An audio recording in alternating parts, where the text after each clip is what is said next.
Hello everyone and welcome back to another episode on Beyond Survival. Today and for the whole of this series, I'm joined by Dr. Ruth Callahan, who is a chartered behavioural psychologist, psychotherapist and clinical supervisor with over 20 years experience, 11 years with the Irish Youth Justice Service and over 10 years in private practice.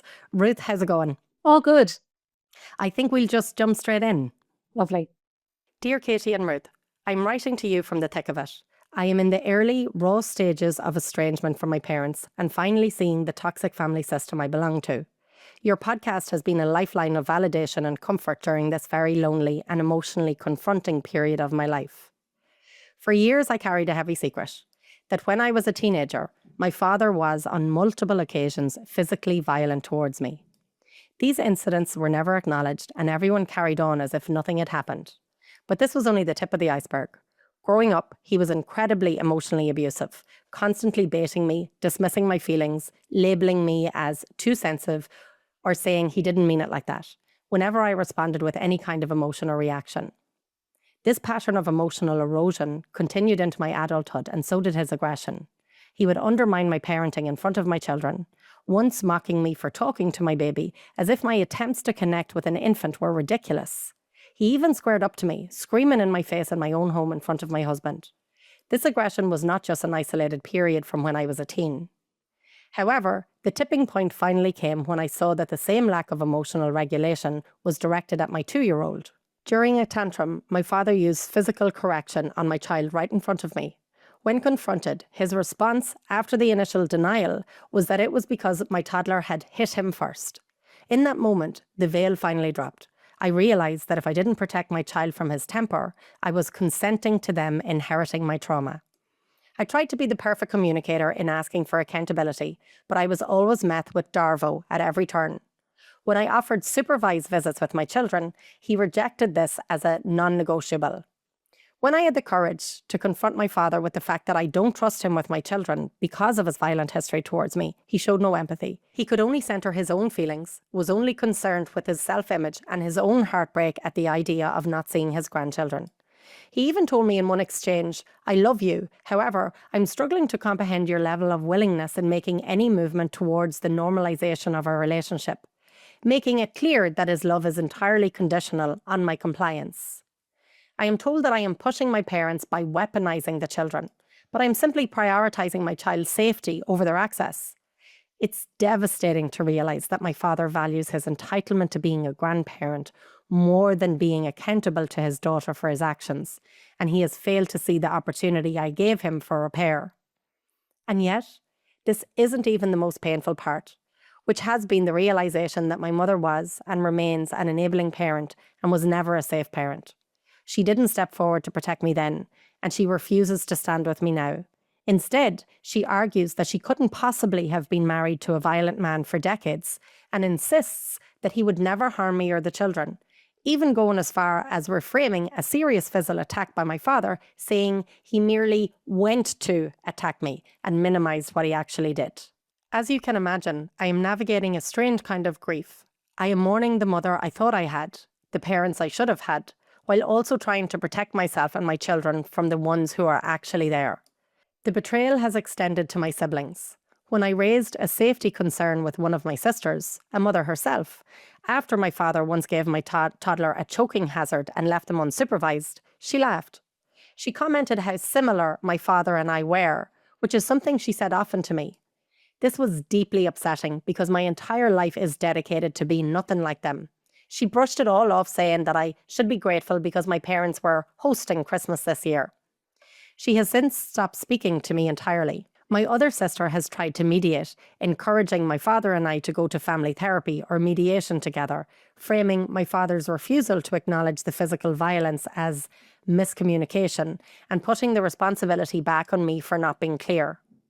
My parents have repeatedly ignored my boundaries by showing up at my home unannounced. My father rang my doorbell, waiting for a confrontation, while my mother checked the side gate to see if it was locked. It all felt like a siege on my peace, which I am trying so hard to rebuild and protect. Whenever the doorbell rings, or I see a similar car to theirs, or I get a text, my body goes into a full fight-or-flight response, shaking with fear that takes hours to come down from. I am, however, learning that I cannot communicate my way into being heard or respected by a person who is committed to misunderstanding me. I see now that my father isn't capable of respecting people, only power, and my only power is my absence from them. So, my question to you both is this. Apart from undertaking regular therapy, which I am doing, how do you navigate this stage of early estrangement, where every text or doorbell ring feels like a potential landmine? How do you protect your peace? With love and gratitude, Anonymous. I'm noticing my frustration, Katie. Mm. And there's so much that I want to pick up on there, but I think the first and foremost, the most important thing I think I'd like to address is safety.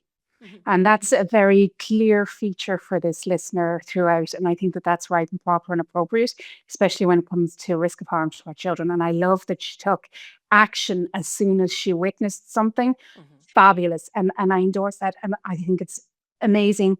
But I just want to say this out loud without any judgment. But I'm wondering if some of your listeners might notice some judgment come up for them. You left your child in the care of this person that had been abusive to you in the past. And I wanted to address that with as much compassion as possible for this listener.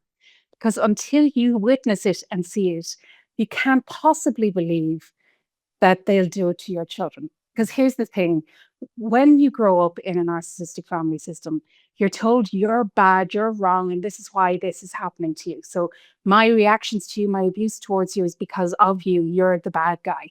And of course, we internalize that big time. We swallow that whole because for me to believe that my primary caregiver, the one that I depend on entirely for everything in this world as a child, is the bad guy, that's intolerable. So I willingly take that on. It's me, I'm the problem.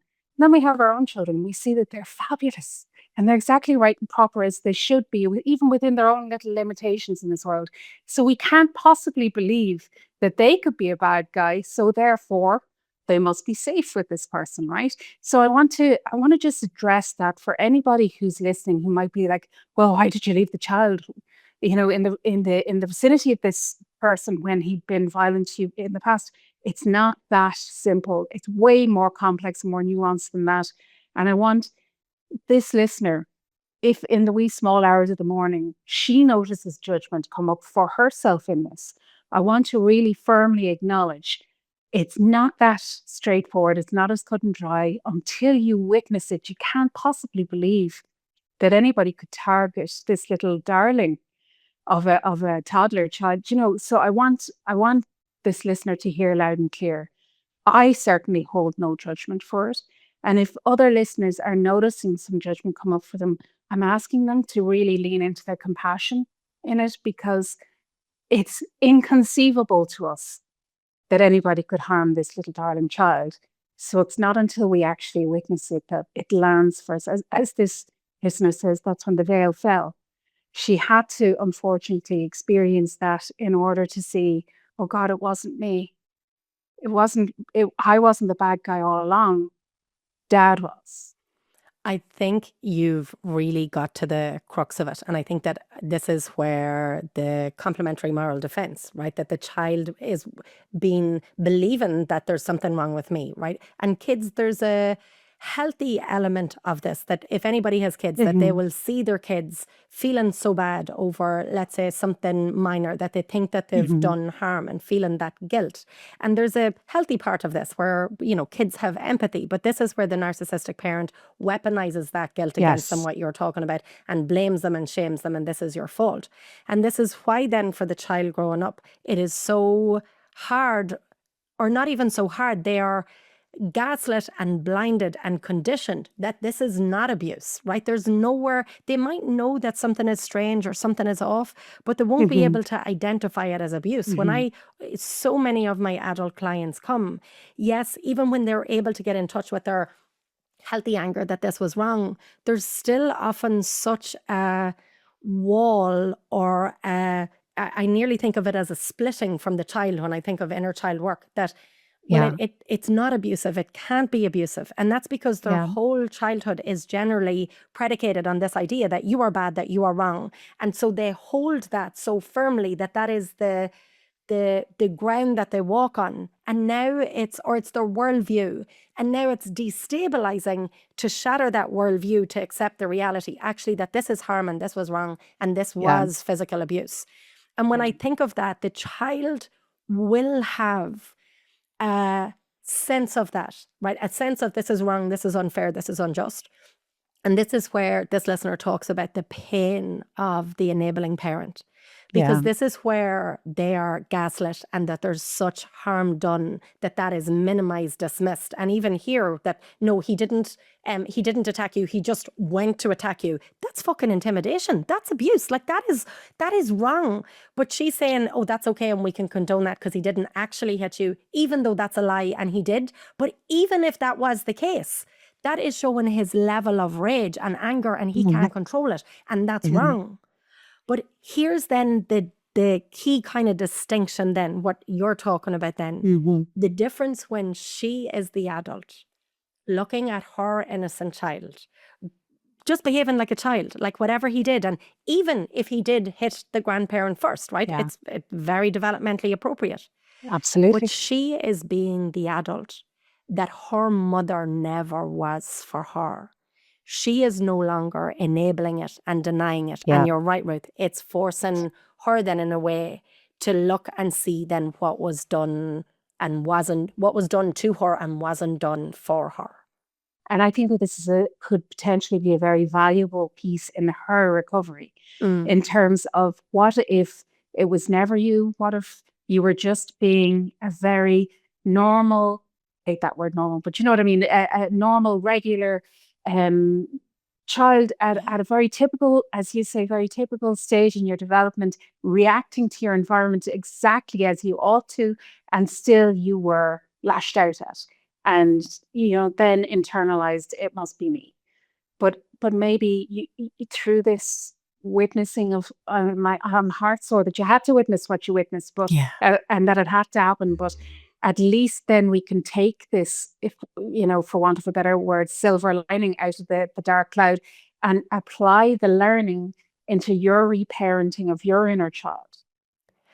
I completely agree with you. And I think that this is where this listener is talking about the pain and the grief. Because on the one hand, to be able to witness and see in some aspects, I want to say how simple it is to protect your child. And when I say that, I don't mean that it's easy. And I don't mean that there's not repercussions. And I don't mean that it's painful. What I mean is that this listener, as so many our listeners will have, it is that it's like I have no other option but protect them. There is no way that any part of me could stand back and allow that to happen. Like my healthy anger that I can get in touch with here is put in place. Like so many listeners and this letter writer will be like, I couldn't have done anything else. There's not a part of me that would have allowed myself to put up with this.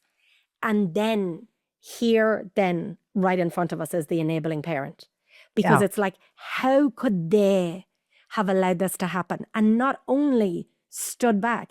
What manipulation tactics did they use to me to either feel sorry for the enabling parent that they might be a victim to, which they might have been, but that here they're completely abdicating any sense of responsibility to say no and stand up for the child that never could. Of course they couldn't. Imagine this little toddler having to stand up to his grandfather, right? For the child, for this listener, for you, the child standing up to your father. Look at even the size differential.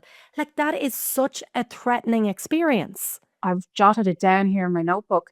The courageousness of this listener to stand up to her father. Now, I'm heartbroken that it took her child, because we do it for our children, but we won't do it for ourselves, right? So, but at the same time, that she, I can only imagine how terrifying it must have been for her to challenge Dad that day and say, "What have you just done?"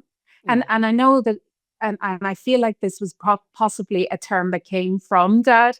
Physical correction. It wasn't physical correction. It was physical abuse. Let's just name that, right?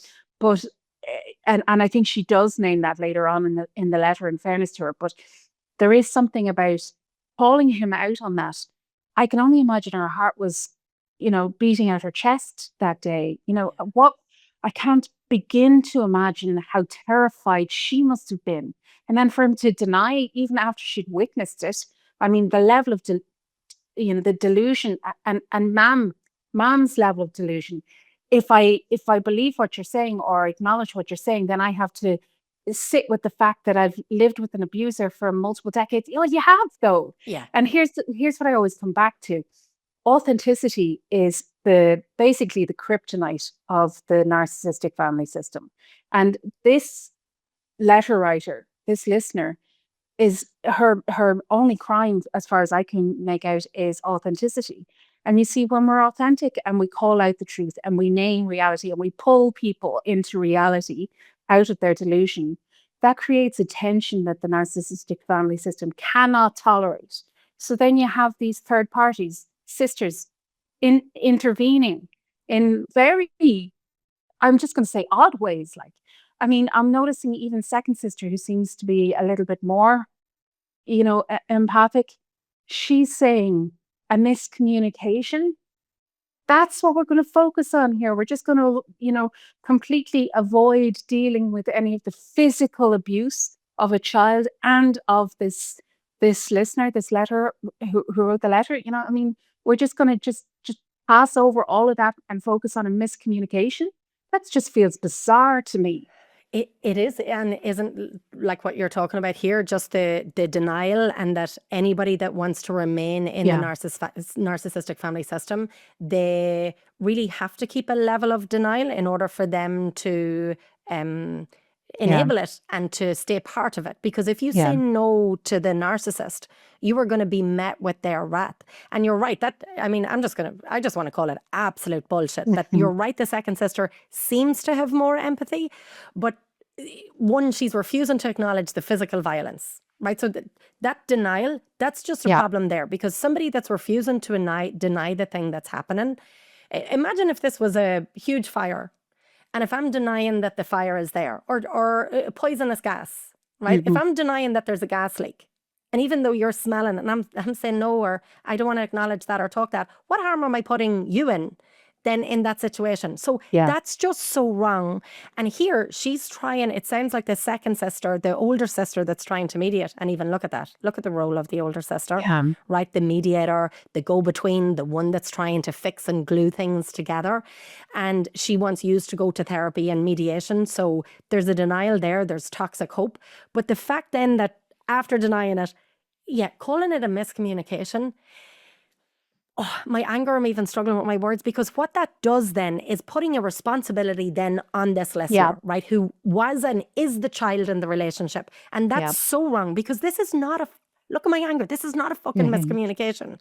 This is somebody being abusive. And no matter how clear you are in your communication, you can't get somebody to hear you or see you or take responsibility if they are absolutely refusing to you to do it and do what this listener's saying, doing Darvo and putting it back to you. And she gets to that part at the end where she says, I get that now, that, he's not going to hear me when he's committed to misunderstanding me, when he's committed to his version. But I think this is all connected when she's asking, how do you protect your peace? And how, she talks about in this stage of estrangement, when I see all these people coming in, this is part of that. If you're having these conversations with your second sister, I hear the first sister, I think she said she stopped talking to her, but there's just this comment, and how she commented how similar my father and I were, which is something she often said to me. And this was deeply upsetting, because my entire life is dedicated to being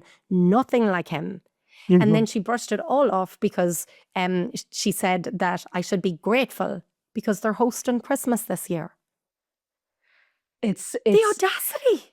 You see, I love the idea of this poisonous gas, right, that we're all inhaling, and some of us are going, shouldn't we do something about this gas that's going to harm us, and the rest of us are do, but it's Christmas and it's Christmas dinner, and so the delusion is so strong here. But you see how even with second sister, and I hope I'm saying this with as minimal judgment as I can, but I'm struggling just now, right? Good, I'm glad, because I think we're allowed to judge somebody that's being harmful. At the end of the day, she's asking her sister, the who wrote the letter, to sit in this poisonous gas, paper over the cracks, just so that we can all have this reduction in tension and feel like it doesn't seem to me like she's genuinely looking for any sort of repair here in this rupture, just at appearance level. Yeah. Just engage in mediation and actually you're all grand now and everything's fine and we can just sweep it all under the rug and we're all So good. miscommunication. Miscommunication, it's fine. And don't mind when you keel over with the poisonous gas. So what's going on that in toxic family systems we're perfectly fine to push people under buses just so that we can feel less tension. We can feel like things are okay ostensibly, and we don't mind that people are getting hurt in the mean. Our loved ones or alleged loved ones are getting hurt in. I mean, this is her niece or nephew, this toddler that I'm not sure if we got a gender for the toddler. No, but yeah. I mean, and she's okay. And the other sister, when there was a choking hazard, totally fine with that. This is their loved one. Isn't this how commonplace the neglect is? Oh yeah, sure. Like let's even look at that, right? So the choking hazard and left the toddler in the room unsupervised, and it's like, oh yeah, sure. Like that's just dad. Oh, like it's silly dad. As it's laughed at that here in another generation, he is being neglectful. Yeah. And neglect is abuse. Yes. Neglect is abuse. But it's rare. I really try to not be definitive and use like never language, like that all or nothing language. But here I want to, because I'm going to say they will never accept that emotional abuse is happening, right? So when we're talking about the verbal abuse, and they will especially never accept that neglect is abuse when they're denying the physical abuse. And I don't know if you see this in your work, Ruth, but so many clients sit with me and they say, and I really want people to hear this, right? It's not in any way that they want to have been abused more, right? They don't. But it's that I wish in a way that he had hit me. We hear this from anybody in a toxic, let's say, romantic relationship, that the woman, if he's squaring up to me and threatening me and being controlling, I wish he'd hit me because then I would have had a bruise. And then I'd be able to hold that as like tangible evidence. And often with my clients, I go deeper into this and I look at nearly what a red herring that is. Because here we see that. Here is physical abuse. But it's been denied and minimized from everybody. And it's saying it didn't happen. And then if he did, he only went to attack you and he didn't do it. And it's being ignored. And so even when I have physical abuse, and even when I have physical abuse now that he's hitting my child, right, it's been, well, he hit me first. Jesus Christ. Like, who is the adult? And we see this, or I see this in my work as well with sexual abuse, that even for sexual abuse to occur in somebody that is the victim in sexual abuse, it's never, and I'm doing inverted commas for them, quote unquote, bad enough. And because the shame is internalized that, well, what did I do and how did I partake in this and what is my part? And because I'm a dirty, bad person. Yeah. And so when somebody is kind of looking for that validation, I go to this piece and I look at, well, what's in their environment and how many people around them are not only minimizing and denying their abuse, or are actively asking you to go back to the wolves, to be harmed. Yes. You're right. That's sort of pushing somebody under the bus. I love that analogy and I use it a lot. But this is like asking you to go back into the pack of wolves. Yeah. Well, here's the thing. And this listener, by the way, this letter is so eloquent. Like I just love the terminology used throughout, and as is the case in so many of the letters. But this listener is so poetic when she talks about a siege on her peace and all of these beautiful phrases. But there's one piece where she quotes Dad as saying, "Her refusal to normalize their relationship." Now that's, to me, is naming. Your refusal to normalize my abusive behavior is intolerable to me. Like he's literally saying the quiet piece out loud, So there's something in what you're saying there about this is so fucked up. So fucked up what I'm going to so say. Glad. Like, see, even my nervous system when you named that, it's like, isn't it? Yeah. Oh my God. But this is so messed up that there seems to be a hierarchy of abuse, with emotional abuse is somewhere on the bottom. then, if it's grand, you weren't beaten up and down the street, you're fine. And then you've got this physical abuse seems to be on top, but that's like, oh, but what did you do to deserve it? And I'd say you go to them, so it's all rationalized and normalized away. And then there seems to be sexual abuse up here, but as you say, even then, it's never bad enough, and it can always be justified or denied, or Darvo, all of the above, right? So, as you say, the red herring of, I almost wish it was worse so that I could justify my leaving, or I could explain to people why this, but that's the thing. It's never going to be bad enough for the toxic family system. Mind you, the minute you speak to somebody who didn't grow up in a toxic family system or a narcissistic family system, and you say, oh, yeah, well, this happened in my childhood, and they go, what? Are you for real? Are you serious? How were the guard not at the door? What the hell? That's when you get, oh shit, actual authentic reaction. Yeah. So if you have the opportunity, anybody who's listening, and only, of course, if you feel safe and can trust somebody enough to have that experience of telling somebody who didn't grow up in this kind of a family, a snippet, something that you can trust of what went on for you, and watch their reaction. Yeah. And This that's when you is, get kind of the touchstone, right? you're right. And you're right in saying then in safe relationships. And I Yeah. think this is where, when somebody speaks about this first, it's often within the family system, right? An aunt, an Yeah. uncle, a sister, a brother, the enabling parent. And it is weaponized and it is Yeah. turned against you, and it is victim blaming. So think of this in terms of the female that, and it was a trigger warning even on using the next word, that gets raped. Victim Right. blaming is, what was she wearing? How many drinks did she have? What was she doing on her own? Right? All this blame and questioning. Whereas, where is the blame and the Yeah. accountability for the person that actually did this? And this is all the ways in which the shame then is amplified or compounded. Yeah. And so often children in these scenarios, they have at some stage or another said to, especially the enabling parent or the siblings, Mhm. and it's they're being really good, like, they're hosting Christmas dinner. What the absolute Yeah. fuck? I mean, when we're Yeah. talking about very bare minimum, and I Yeah. get that there can take work in a Christmas dinner, but again, as a parent, that is the least that I can do. And Yeah. and here's the thing, I want to do that. I want to, have my kids over, like, for Christmas dinner, or my kids are small, they're there. And here's the part I think where people even can feed into this. Like, I get that there can be the part that can be a lot of work, but in no way am I blaming my kids or telling my kids that they should be grateful that I'm doing it. And so here we're seeing your empathy be weaponized against you. Yeah. But I mean, it all boils down to children are blessings, not burdens. Yeah. You're privileged to have your children, especially adult children, at your Christmas dinner table. It's not it's not a burdensome thing to have It's them not, there. I'm I'm sitting with my, I don't know, like, this piece around the enabling parent, because you're right on what you're saying, but I feel such a disconnect to that from Yeah. the enabling parent, right? Yeah. And so for this listener, when she recognizes that when this was done to her, or done to her child, right? So when he physically hit and assaulted and abused Yeah. the child, that this part of her, the protector, kicked in.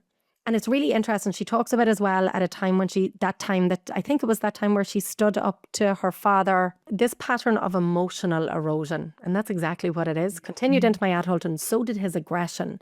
He would undermine my parenting in front of my children, once mocking me for talking to my baby. Oh my God, we can come back to that in a minute. As if my attempts to connect with an infant were ridiculous. He even squared up to me, screaming in my face in my own home and in front of my husband. This aggression was not just an isolated period from when I was a teen. The listener doesn't say, I wonder what happened in that interaction. I would be fascinated if I been a fly on the wall. I would have been fascinated to see, because what an intrusion, what a boundary violation, the audacity of it. I can only imagine if my husband had been present for anybody going off at me like that. I'd say I'd be waving at him from out of the back of a cop car. Like, I mean, he'd be taken off by the guards. Like, I can't imagine how that went down, and how do you shut that down? And there's a lot there. There is a lot there. And then I wonder what his past is. Yeah. So if you have a husband who has not been in a dynamic like this, and this Yes. is so confronting of the abuse, but if you have a husband that has a similar background, that maybe is still, what's the word, being compliant to either his father or Phoning. mother, right? Phoning, exactly. Yeah. And also, I'm wondering, because we don't know if that's present, but also Yeah. I wonder how familiar maybe if the husband is to the father, and how many times this listener has said to the husband, say nothing. Like, Yeah. don't go mad. Like, don't say anything. It's not worth it. And her telling him to keep the peace. So we Yeah. don't know what Yeah. happened here, because I wonder if I was going to say it wasn't allowed. And here's the thing, that the husband has to be his own adult and be allowed to protect his wife and his child in here, to allowed to be that part. When I was starting on this and I went off sidetrack, because even in those 3 lines, Yeah. there's so much. But this is the part where the enabling parent is abusive. And I'm just saying it as it is. The enabling parent is abusive, because for this listener, you think about that now you saw and witnessed your father hit your child. Yeah. What would happen if you were to allow him to be in his presence again, and to be in his presence by himself with him? That is enabling the abuse, and therefore you are by proxy abusing your child. 100%. And this is what's 100%. so hard with the enabling parent, to see the abuse, because it's so easy to see the father's rage and anger and aggression, even though it's been denied by the family, right? We, the outsiders, and you're right, anybody coming from a healthy enough background being able to see this. But this is where the mother's is more insidious, but it is deeply, deeply toxic. And in fact, it can often be more harmful, because you thought that was the safe parent, because this is abusive. Let me throw a little curveball into the mix. Mm-hmm. I sat with this letter for quite a while, and reflected on it, and it pulled up so much stuff for me. I had to do a little bit of my own processing in the mix, as is the case with all of the letters, by the way, but certainly with this one. And I couldn't help but wonder. God, I sound like Carrie Bradshaw there, but I did find. I was wondering, right? Oh my! I'm never going to be Sex and the able City to hear that reference. the same way again. Sorry about that. But sometimes the light relief kind of helps Yeah. when we're talking about this kind of stuff. But there's something about I wonder, okay, look, I'm often a wee bit of a tangent here in my own sort of deep dive research, but I'm curious a lot at the moment about how sometimes 2 narcissists can come together, marry, and produce their own, very complex narcissistic family system. And I wonder if Mam might be a covert narcissist in this, because there's something that is so malignant in his narcissism. It's so overtly malignant that there has to be some sort of masochistic element in Mam. I wonder, like, we don't have I'm enough nodding here information. profusely. Keep going. Yeah. We don't have enough information in the letter. And as always, 100% respect people's boundaries. Say what you're comfortable to say and withhold what you're not comfortable to say. But just for this listener, might it be worth considering, is it possible Mom is a covert narcissist, or has some sort of a supply that's maintained by this abuse? And by Dad's abuse, that is, and because I was so struck when this letter writer said that her level of denial is so exquisite. I mean, it's so profound. There's something, her ego is so fragile that she can't acknowledge it, and that had me wondering about, she's really centering herself in this situation too. So is it possible that you've got a situation where you've got 2 narcissists, and then 2 sisters who are enabling, and 1 scapegoat who just happens to be the most authentic in the family, and so is getting all of the negativity thrown in her direction? Yeah. Thinking out loud. We don't have enough information, but I wonder. We don't have enough information, and what we never do on the podcast is diagnosing. But I mean, in terms of looking at this and the behavior, like there's so much that fits in her behavior. And I think that this is even the, when we're talking about the grief, because with grief, in our own grief, I think of like, Kubler-Ross's model, denial, bargaining, anger, helplessness, acceptance. Often with the enabling parent, we can get stuck in the denial that, again, that they weren't that bad, quote unquote, that bad, because we're seeing this overt rage. But seeing how harmful that this enabling parent kept doing by denying that harm was ever caused and then sending you back in. And when I think then of a covert narcissistic mother, I wonder which of the children was her emotional support, because it doesn't sound like it's this listener. So who is the one that she is closest to, whether that is the oldest daughter? If I was putting money in it, I would wonder if it's the other sister that she's talking about, close to her and leaning on her and confiding in her and her seeing her more as the victim. Or it possibly could have been this listener, but she's done so much of the work herself in order to remove herself from that dynamic. Yeah. But this is in recognizing that the harm. There's one thing that when somebody really recognizes that if their parent is a narcissist or has really high narcissistic traits, it shifts them from the denial, but fully puts them into this state of a healthy state of grief and sadness. She says that I'm mourning the parents that I didn't have and should have had. Painful and violent and brutal as it is, it's also the healing. Yeah. And I'm very mindful that this listener has mentioned she's in the very painful, raw stage of this. Yeah. So let's go on to her question then that she's saying, because she has done so much work on this herself. And she says that undertaking regular therapy, which I'm doing.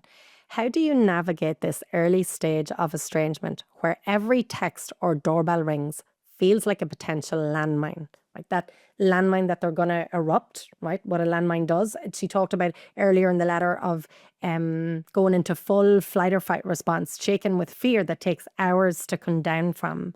And how do you protect your peace? I'm horrendously biased here, right? Being behaviors. But what I would say is, and I think we've spoken about this before, gosh, I think right back to series 2, one of the letters then, it's very tempting in this stage to, go out and buy bolts for the door and set up camera systems and put, I don't know, alarmed gates on the front of the house and basically create a fortress for yourself. It's very, very tempting to do that.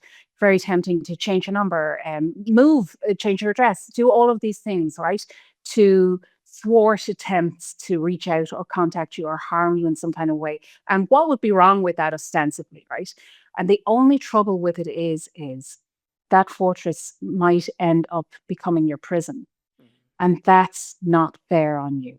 So, of course, if you feel like that's going to reassure you or make you more at ease, I'm not going to tell you what to do or what not to do. But ultimately, when you have this your home like Fort Knox, what happens when you need to go out?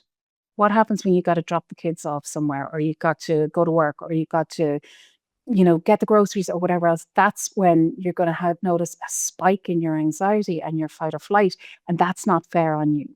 So instead, what I would urge this listener and anybody else who's resonating with this, and I'm sure there's plenty who might resonate with this stage, what I'm going to encourage you to do is to build your psychological fortress, so to speak, right? So without having to take any action, reassuring yourself that, okay, so they can reach out to me. And what?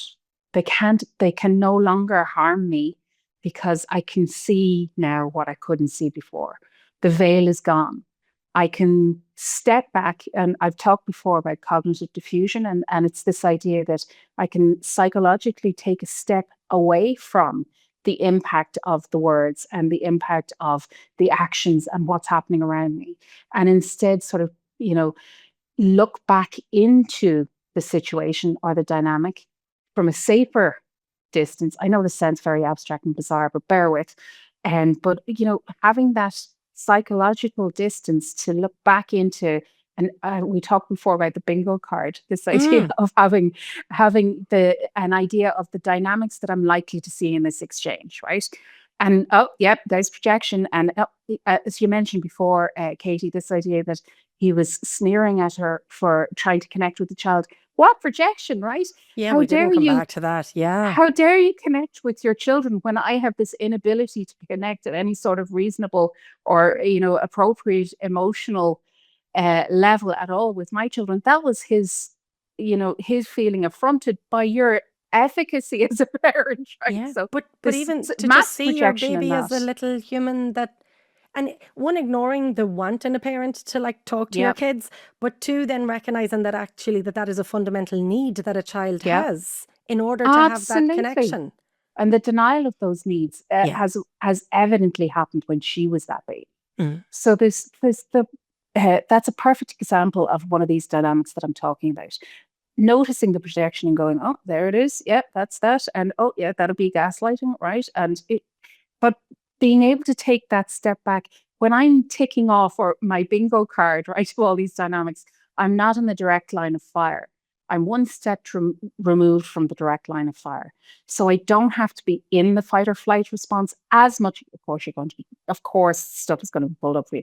Let's be realistic. Of course, you're going to be feeling it, but it can be just that little bit less than. It can land that little bit, fall that little bit short of direct impact, So there's something about my heart goes out to this listener.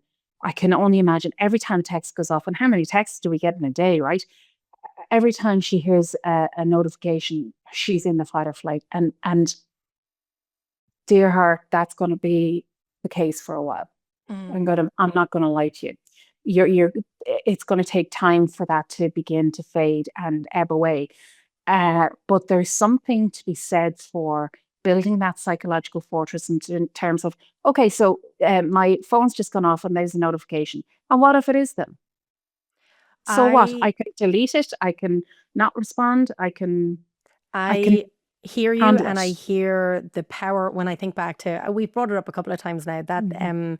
listener that wrote in where she was scared to go out to the letterbox and Remember check it the post well. box. And Yeah. this idea of the narcissistic mother being this all encompassing like boogeyman and the fear and Mhm. reclaiming that. So I'm hearing the reclaiming the part that if your phone is going off in text messages, fight or flight, if your phone is ringing, and what I think I hear you saying that I just want to be clear on, it's not that you, Ruth, is in any way saying that you have to engage and Not at participate, all. but it's recognizing your power even in not answering the Mhm. messages, archiving them, and yes, if you need to block them. But I want to talk about this sort of immediate part Yeah. of the, when she's talking about early estrangement. And Yeah. when I think of any sort of abusive or like a cultic family system, and when somebody is so conditioned and so Yeah. conditioned that their fear response is so heightened, understandably on a trigger, right? Because it's Mhm. so scary. And I don't know how long, I don't think she said, right? Did she, how long she's into her estrangement? She just Just that said it's early, early didn't she? doors. Yeah.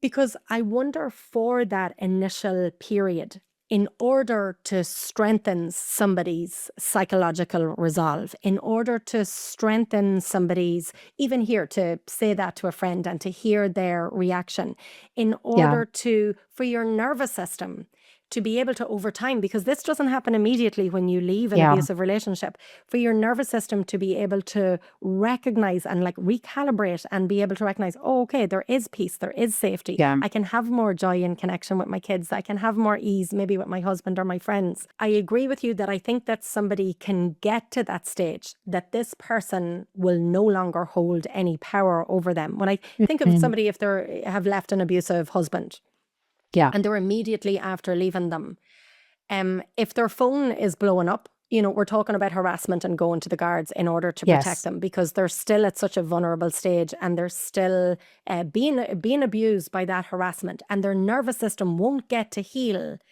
in Mhm. that unless that there is a break from that, a separation. And Yeah. hopefully that is where people come in and would be protective. So I'm thinking, one, I don't know how long that break that she's had, because I love this behavioral piece and that empowered piece.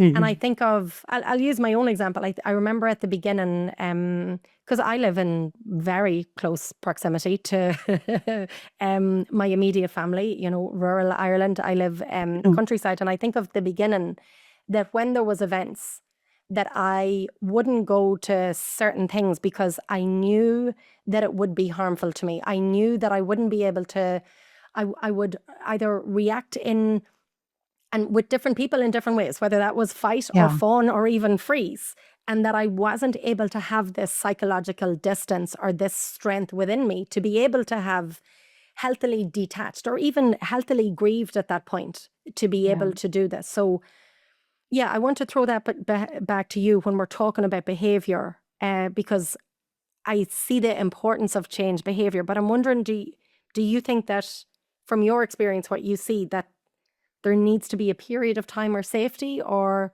that this evolves, or would you recommend that immediately for somebody that's just out of an abusive relationship? For sure, safety is paramount. Yeah. So your physical safety and your children's physical safety is paramount. So do whatever you need to do to make sure that you're safe, by all means. I mean, certainly I hate the idea of mom trying side gate. There's something about that really felt encroaching and bombarding, and the And siege on again, the insidious, isn't it? not okay, right? Mm. But here's the thing, we didn't hear the outcome of that, but I'm assuming they didn't gain access to the house. And this is the power Your you're talking about. boundary Yeah. held. You Yeah. are safer maybe than you think.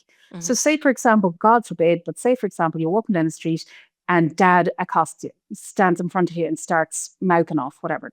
But this doesn't always happen because a lot of narcissists can't tolerate being in a public space and Yes. and having other people seeing that they're abusive.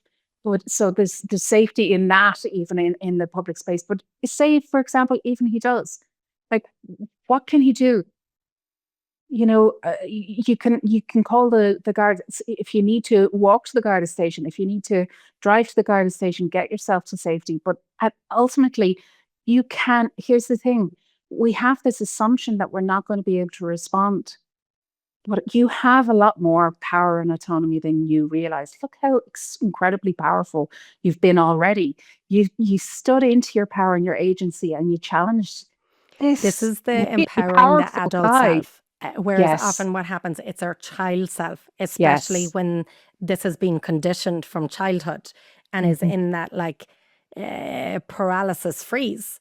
But I even remember, again, back to that episode where even if the mother had come to the driveway, Mhm. the very fact that that listener had been in her own house, has her own job, is already defying the mother. So even if the mother came and said X, Y, or Yeah. Z, it's like you've already defied her.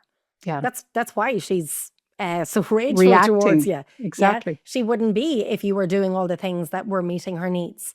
And yeah, for me, it's not so much about opening the door or not, even if they're at the door, but it's recognizing inside that I have the choice whether to open the door or not. And even seeing the ridiculousness of what they're doing, you're right. There's something that's really sly about the mother going around the side door. Like, that's Mhm. what I'm talking, like, just how insidious that abuse is. But there's something that I think about this, even with the narcissistic system. And this is where I think, was it on the last episode, Ruth, where we're talking about then, let's say, flying monkeys and the extended family? Like here, maybe the Mhm. sister, right? So this Yeah. sister, where's the second sister that's saying, oh, it's only miscommunication and go to therapy. I'm imagining that it'll be, you know, and dad called over to you. Like he called over the other day and he was at the door and mom really wanted to see you. And now, like, now what's wrong with you that you're not engaging? Again, that like you're the Mhm. problem.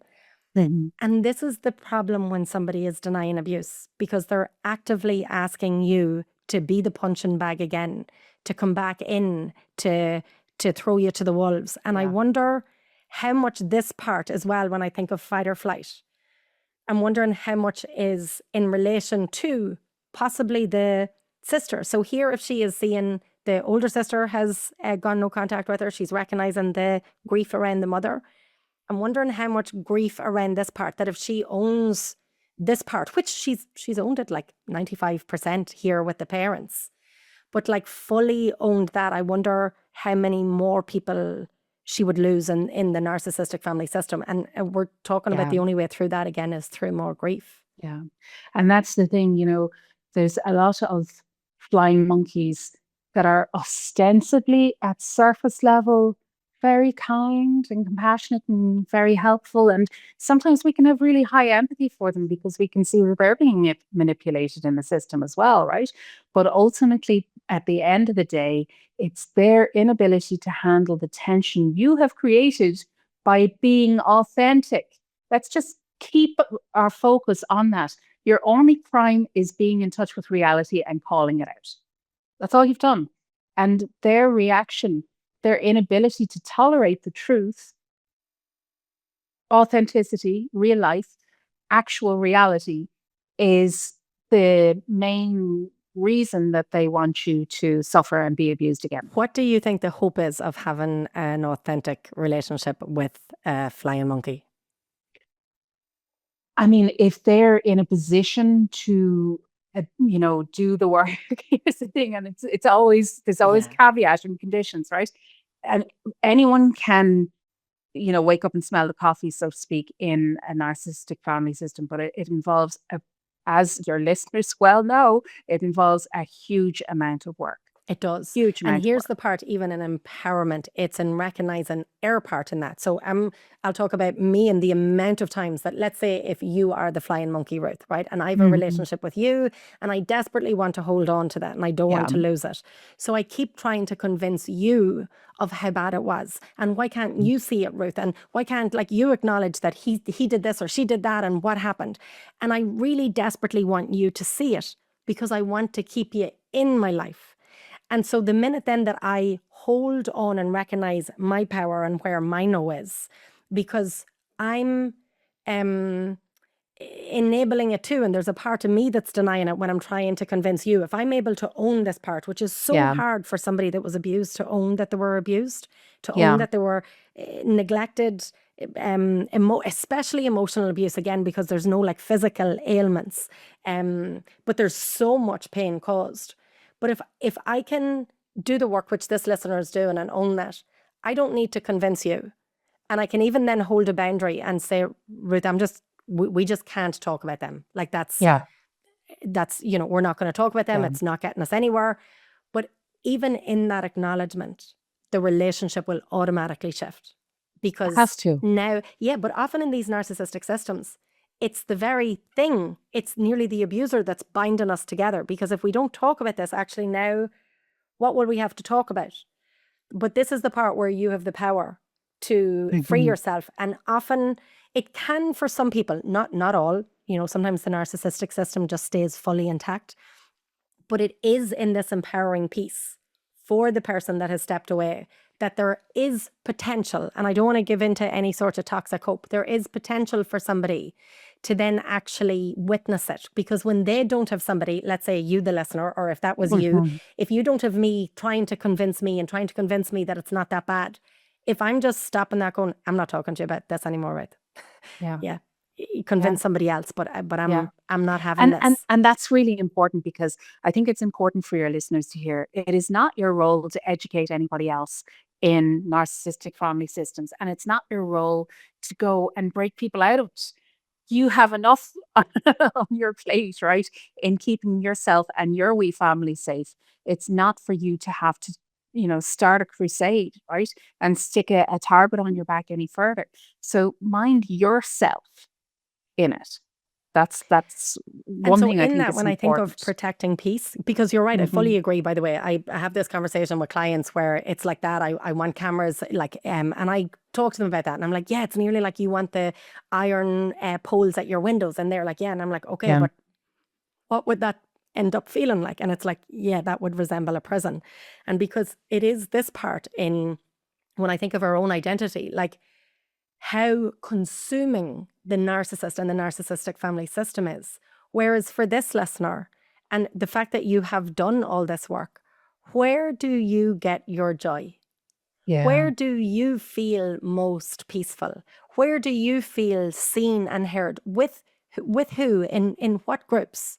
Where do you get like a healthy sense of power that you are capable and good at something? Like if that's your Hmm. work or if that's in listening to your friends, like where are the parts of you that have I was at a podcast that I did in the last series with Kristen Morgan, and she talks about like this vitality.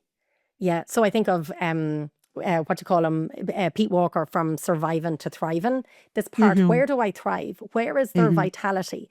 And the more that you can, I was going to say connect to that. For a lot of people, it's maybe for the first time connecting to something that was denied from them, that was Yeah. this part that was arrested or thwarted. Like this, even when I think of a child, the silliness and the playfulness and the freedom, because so often we can give so much of our power away because the narcissist, because they're controlled, because of that like omnipresence, that fear that they're everywhere.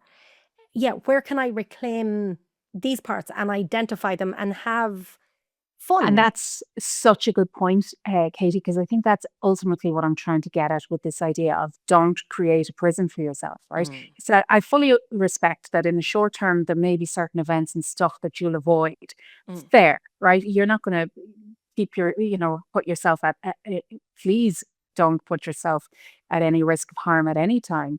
But ultimately, what we really want is that your life goes on as minimally impacted as possible, because it's not fair that you should have to change your way of yeah. living.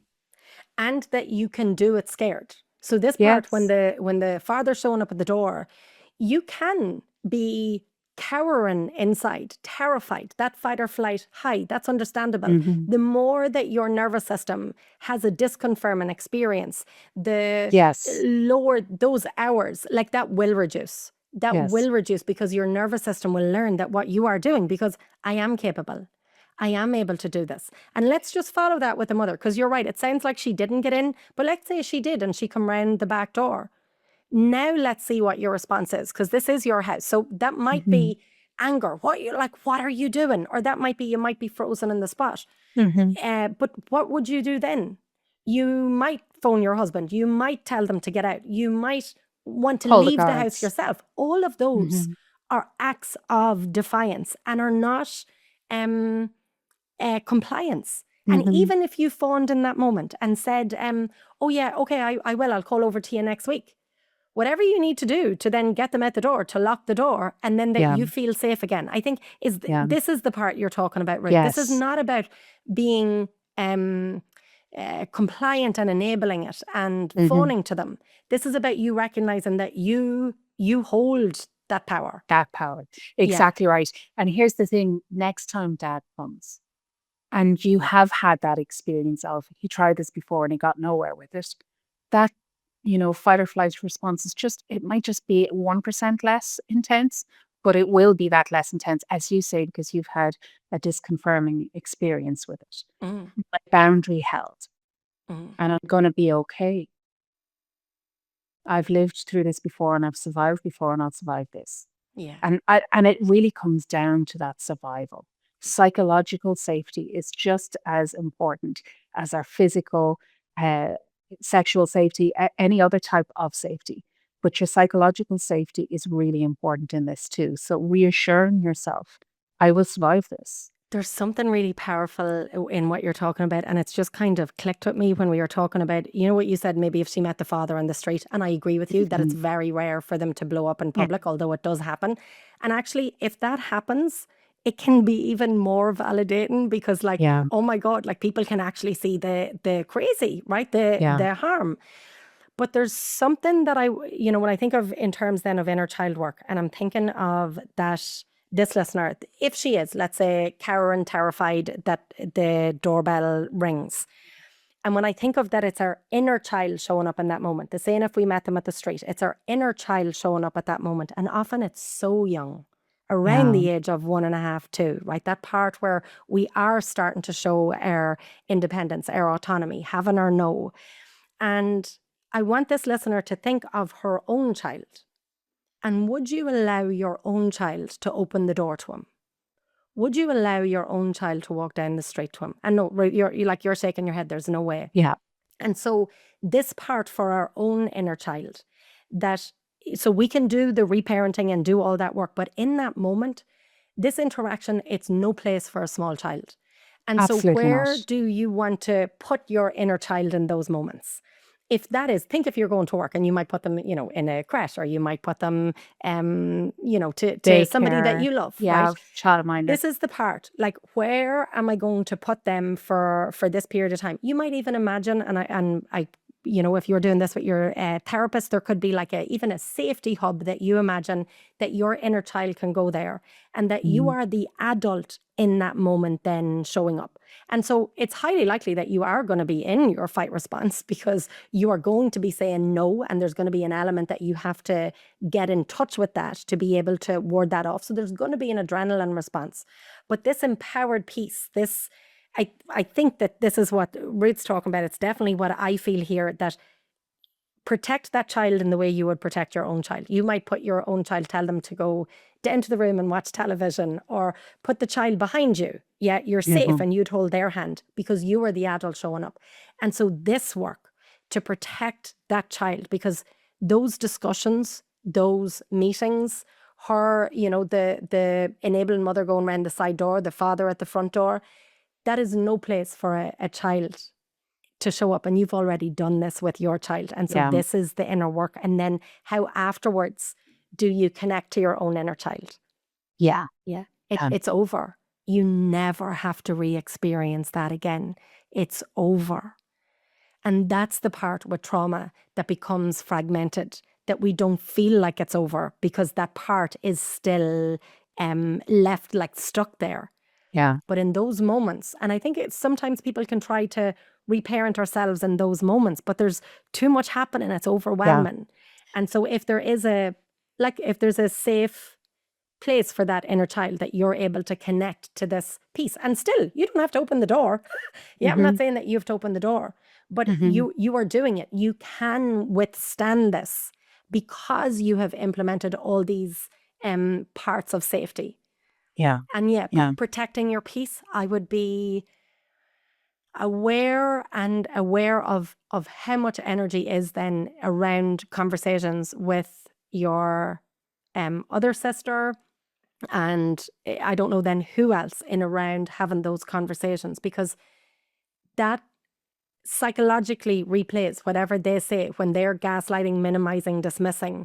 That is, it's reigniting your own doubt and confusion. So I'm not saying that you have to, go no contact with your other sister, but I would really consider what boundaries you're going to put in place, to what conversations that you're not going to have with her anymore. Yeah. And you don't have to over-explain that. You can just say, I'm not, but you know that. You know that for you, why you're doing this. It's not your job to have to educate anybody in any of this, but there's something in what you said there, Katie, about, just surviving through the encounter is enough.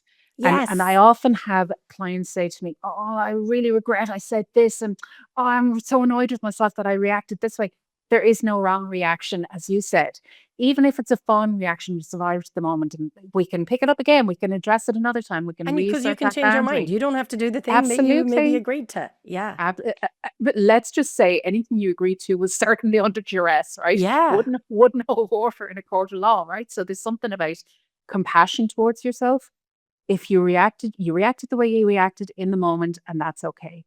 And everything else is negotiable after the fact. But in the moment, give yourself at least that space, that do whatever you have to do to survive, and that's okay. That alone is huge. That permission, because this is what I think about the abuse, and how then we become our own internal policer, right? When I think of either the overt narcissist here, right? The father with his rage, like policing her, mocking her, ridiculing her, even, oh my God, talking to her own baby, or the mother denying it and minimizing it, and again, like condoning and enabling it. But all of that then, how we can police ourselves to have this perfect, I'm doing perfect, quote unquote, perfect response in that moment.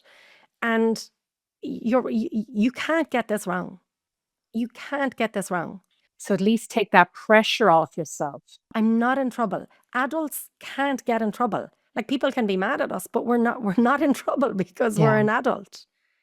Yeah. And it's this part. And then after those encounters, I wonder, when you're in fight or flight for so many hours, I wonder if you can, and again, it's wonderful that you're with a therapist, to when I say a plan, I don't mean a structured, like 10-point plan, but what do you need in those times?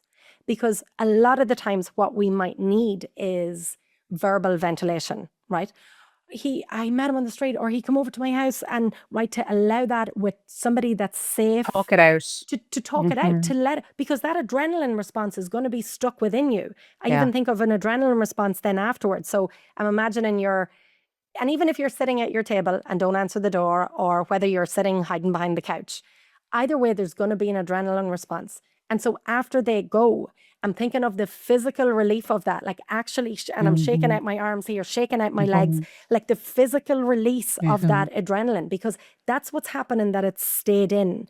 And so I wonder how much of that kind of needs to be acknowledged. What do I need to do? And when I think again of being in fight or flight, right, we're out of a rational brain. We're not thinking clearly. We're just in survival mode. So you might need to like put on your phone or write down just 5 steps. Okay, like shake it out. Maybe ring somebody and have 2 names if that's your husband or your friend, and saying like, I'm going to need to talk, and I might be talking, 1,000 miles an hour, and I just need to get it all out, and ask them beforehand, like, what is it you need from them? Yeah. And so you just might need somebody to listen. Or what can be so helpful is somebody acknowledging the fucking audacity of them. That is so wrong. Like, that is so wrong that they keep doing that to you, and validating that part. Yeah. And I'm hoping that what we often see is that when your boundary is tested and holds, people back off. Yeah. So my hope for this listener is that you start to encounter way less frequent incursions. Right? Because that's the grey rock then, isn't it? They recognize that they don't have the power and control. And I'm not getting my supply here anymore. Yeah. Yes, you're not given the supply. Yeah, I think we're coming up to about the end here. And I think the listener is doing all this. Yeah. I think even what we're talking about will probably resonate. I think you're doing amazing. I think you're doing amazing. And I think you're amazing that you are protecting your child Mama bear from abusers. And I'm just so sorry that wasn't done for you. Absolutely. Yeah. And then look, we're straight back to the grief, and that deserves to be felt. Absolutely. Yeah. It's not easy. Okay, well, I think we'll wrap it up there. And if anybody wants to send in their letter, you can email myself and Ruth at beyond_survival@outlook.com. Ruth is with me for this whole of Series 6. She's going to be back with me again for Series 8. So we do get your letters. We do read them. Thanks very much for sending them in. And we will see you again next week. Bye. Look forward to it. Bye.